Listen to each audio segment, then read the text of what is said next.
Monthly நம்ம investment நான் இது வரைக்கும் 3 இயர்ஸ் ஆல்மோஸ்ட் 3 இயர்ஸ் கிட்ட நான் இது பண்ணியிருந்தோம். அதை பேஸ் பண்ணி லேண்ட் வாங்கியிருக்கோம்.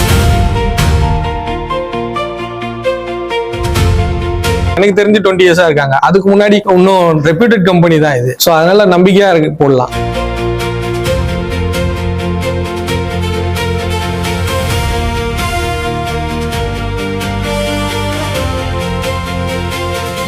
என்னோட நேம் சதீஷ்குமார். இங்க தனியே ஸ்டேட்ஸ்க்கு வந்திருந்தோம். ஜஸ்ட் நாங்கள் நியூஸ் பேப்பர் அட்வர்டைஸ்மெண்ட் பார்த்து வந்திருந்தோம். ஸ்கீம் பத்தி எக்ஸ்பிளைன் பண்ணியிருந்தாரு. இந்த மாதிரி எஸ்ஐபி ஸ்கீம்னு ஒன்று இருக்கு. Minimum amount of monthly investment பண்ணா அதை ஃபைனலா நம்ம எப்போ லேண்ட் வாங்குறோமோ எந்த லேண்ட் நமக்கு பிடிச்சிருக்குன்னு பேஸ் பண்ணி அதை வச்சு நம்ம லேண்டை புக்கிங் மாதிரி பண்ணிக்கலாம் அப்படின்னு. மந்த்லி நம்ம இன்வெஸ்ட்மெண்ட் நான் இது வரைக்கும் 3 இயர்ஸ் ஆல்மோஸ்ட் 3 இயர்ஸ் கிட்ட நான் இது பண்ணியிருந்தோம். அதை பேஸ் பண்ணி லேண்ட் வாங்கியிருக்கோம். இப்போ நம்ம எங்க ஒய்ஃப் கம்பல் பண்ணதுனால அதை வச்சு இன்னொருத்தவங்க போட்டாங்க. அவங்களும் சேம் எங்க இடத்துக்கு பக்கத்துலயே இன்னொரு லேண்ட் வாங்குறாங்க. ஆக்சுவலி ட்ரஸ்டட் கம்பெனி தான். எல்லாமே ஓப்பனா எந்த இன்ஃபர்மேஷன்ஸ் எல்லாமே கொடுத்துடுறாங்க. ட்ரஸ்டட் கம்பெனி தான். பிளஸ் எல்லாமே பில்ஸ் எல்லாமே இருக்கு. இதுக்கு முன்னாடி இதே மாதிரி நிறைய இது பண்ணிட்டு இருந்தாங்க. சில பேர் பண்ணிட்டு ஒரு 2 வருஷம் போடுவாங்க, 3 வருஷம் போடுவாங்க. கம்பெனிஸே அப்ஸ்காண்ட் ஆயிடுவாங்க. ஆனா அந்த மாதிரி கிடையாது. இவங்க ஆல்மோஸ்ட் எனக்கு தெரிஞ்ச 20 இயர்ஸா இருக்காங்க. அதுக்கு முன்னாடி இன்னும் ரெப்யூட்டட் கம்பெனி தான் இது. ஸோ அதனால நம்பிக்கையா இருக்கு போடலாம்.